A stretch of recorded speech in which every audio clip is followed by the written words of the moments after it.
Hello, everyone. It's Professor Schachter, and this is our lecture on the creative brief. It is on chapter 6 in your book. In addition, I uploaded some documents about creative brief in the document folder in Unit 3, Week 6. I also created a folder with a number of YouTube videos that would also help you create this creative brief. Now, as far as the lecture on creative briefs is concerned, I want to first remind you that you just completed assignments on attributes and benefits for your brand. It is, forgive me, it is that assignment that you're going to go back to and look at, and my throat gets dry. And you're going to look back to that document and look at the list of benefits that you defined for the customer. And you also have there the answer to the second question, which was which one of those will you focus on? Which one of those do you believe will be instrumental or key in someone buying your brand? Because the creative brief is a roadmap to how we're going to advertise our product or our brand. If you didn't answer question 2 correctly, for different reasons, you may have done a sales promotion or created ways to improve the product or discuss better media. If you done that, then this is your chance in the creative brief to correct that error. Okay, you have my comments on the assignment, and of course, you have me. I'm available both for a live chat and or by email. Okay, so please, if you have any questions, please reach out. All right, so let's look at chapter 6, and I have it opened up over here. So the most important part about the creative brief is that it's a short document. There's an example of it in the book that we're going to go over, but let's proceed with where we are. So the creative brief is about what, who, and why. What benefit are you promising your consumer? Again, this goes back to the list of benefits and attributes that sorry, that you created for your brand. And the point is that those benefits are usually the same benefits that a lot of your competitors are offering. So we're going to deal with how we overcome that sameness in the creative execution. But right now we have to figure out what are we trying to say, not how we're going to say it. So it's strategy, not tactic. The tactic will be expressed in your creative assignments. Okay, so when we say that we give a benefit to the consumer, whatever that benefit is, we also must be able to prove it. So it's not enough to say that 50% greater reduction in cavities, let's say for toothpaste. We must also be able to prove that. How we can prove it is through doctors' testimonies, scientific data, um, consumers consumer reviews, in other words, are probably the lowest on the credibility scale. They used to be very credible, but the problem is that a lot of people believe that a lot of those reviews are bought. Okay, so and even influencers, if you're paying someone to say nice things about your brand, chances are they're not going to be very critical. But unbiased data is and doctors, even though we can theoretically pay doctors to say what we want them to say. So you need to have support. In other words, proof. Just because it's written on the package, that doesn't make it true. So don't say that the evidence is that it's written on the package or that they said it in the commercial or it says so on their website. That doesn't mean anything. And we must not be gullible when we look at these brands. We must be critical at them so we can actually create a meaningful advertising for that brand. Remember, you're advertising to people who are using a different brand and they're not even considering this brand.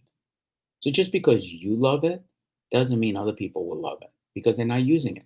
We're targeting people who want to switch. We want them to switch to the brand you're promoting from a competitor brand. Okay? So there are many reasons why someone may not want to switch. They like their brand, it's good enough. The reason provided for them to switch is not strong enough, or it's not believable, it's not credible. And one of the hardest things to overcome is when a brand that they're using matches up with their value system. So you may say things like, well, our brand doesn't test on animals. What if their brand doesn't either? What if you say your brand has good for the environment? Well, their brand could be good for the environment too. So don't think that all the things that you love about your brand are exclusive to your brand only. So we must figure out exactly how we're going to support this. All right. And then the tactics must be convincing enough to get people to switch. So the creative brief, in essence, is a roadmap that is given to the creative people to say, look, this is the benefit that I want you to stress and emphasize. This is what the proof is that this is an actual benefit, scientific data, manufacturing, whatever the product is. Okay.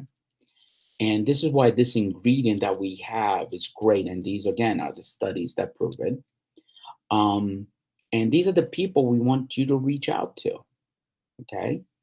And so we have the benefit, we have the target audience, and we have why they would believe you. Okay. So let's look at that. So then, as we move on, if you look through chapter 6, we also have to have what is that key fact? And by a key fact means what is the one thing we want people to know about our product? So a benefit could be that it contains a certain ingredient. And that ingredient may have, let's say, 5 or 6 benefits. But what is that key fact? So, for example, let's say the key fact is that I'll give you an example. So let's say there's a powder out there, and there is one. It's called Hana, and let's say this powder is all plant based and it's organic. But the best reason to use it, let's say, is it reduces people's cholesterol in a natural way, not in a medical way. And it's proven to work. It has all the medical studies. So the key fact is reduce cholesterol naturally, not what it's made out of. What it's made out of is a great benefit. I mean, it's a great attribute, but that medical data and the reduction of cholesterol is that key fact because it solves the problem of that people have. Let's say some people have high cholesterol and they have high cholesterol, but they don't want to take medicine for it because medicine we know has side effects. So people who prefer natural remedies, who care about their cholesterol levels, good and bad, will see that benefit, a key benefit, right?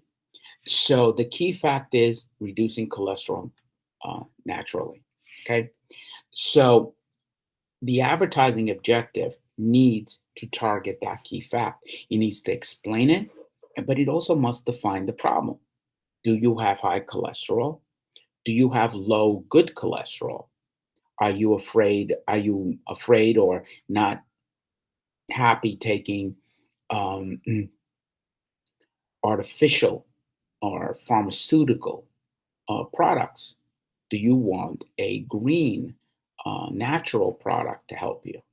You see, this changes the dynamic because it gives people an alternative that than if you just said plant-based cholesterol help may not actually have the same impact. All right, so you need to identify what problem about the product the advertising can solve. So one problem advertising can solve can be people are unaware of the product, or people have a misunderstanding about the product, or people don't realize some things about the product. right? Maybe some people don't realize how much entertainment availability really is on Netflix, right? So it may say, hey, do you know we launch 5 new movies a week? You're like, wow, really? Okay. And that's what we mean. We mean finding that one thing that can better inform people so they can see, yeah, maybe I should try that competitor product. Maybe it is better than what I'm using right now. One of the things in the chapter is the sample creative brief for Diamonds Direct. So I'm going to read a little bit to you. First of all, the business objective is to get a lot more business from local competitive jewelers. So they looked at Diamonds Direct and they say, look, we're competing against big box retailers, meaning, I don't know, Zales or K Jewelry, Pandora. And we're also competing with small mom and pop shops. So when someone is looking for an engagement ring, as the creative brief discusses, we want them to come to us. Okay. So our target audience. So how can we get them to do this? So we have to demonstrate that Diamonds Direct is a prestigious jeweler that sells quality engagement rings at a reasonable price. So we're doing two things. First of all, awareness, right? But we're also positioning them as a prestigious jeweler at a fair price. Now, remember, it's not cheap, it's reasonable. Reasonable is still very profitable, but maybe they found in their research that a lot of males, because this is targeting to males who are first time getting married, are finding the prices of diamond engagement rings unreasonable. Again, so who is the target consumer? One of the things I want you to understand when you read this, and I'm not sure what page is on, it's towards the end of the chapter, is that the target audience definition has to be very precise. So in this case, it says men who are getting married for the first time, age 23 to 32. Men who are getting married for the first time. That's important because when you're getting married for the first time, you might not have enough experience to know how to choose an engagement ring. This might be probably your first time thinking about an engagement ring. You may also not have a lot of money at that stage of your life, as you would, let's say, if it was 45 to 60, you know? So, and it also describes how people feel when they buy an engagement ring, that it isn't just a simple purchase.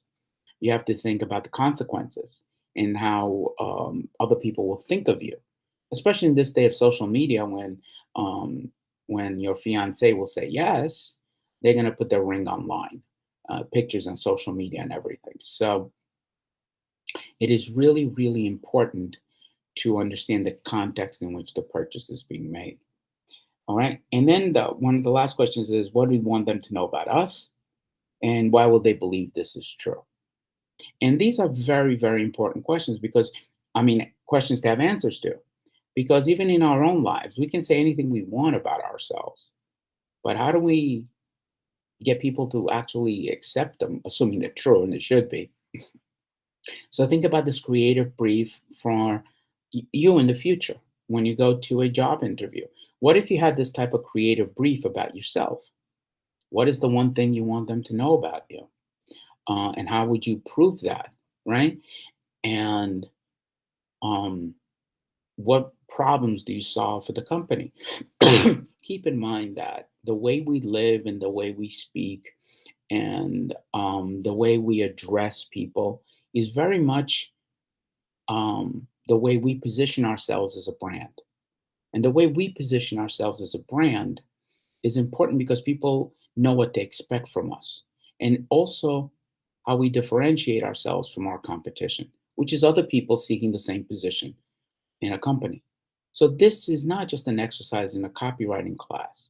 I'd like for you to expand your thinking about a creative brief and make it about yourself too. No, this is not part of the assignment, but I want you to understand that this is more than just an assignment in an AC 231 class. Okay? So this creative brief will be the foundation for how you build your ads. Okay? Which will be the next assignment, and then your commercial will be after that. Okay. And I really appreciate you watching. And if you need any advice or help or direction, please feel free to reach out to me.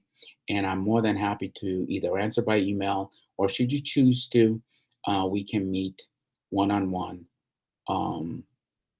and discuss whatever you need discussing. I hope you have a terrific day, and thank you very much for watching.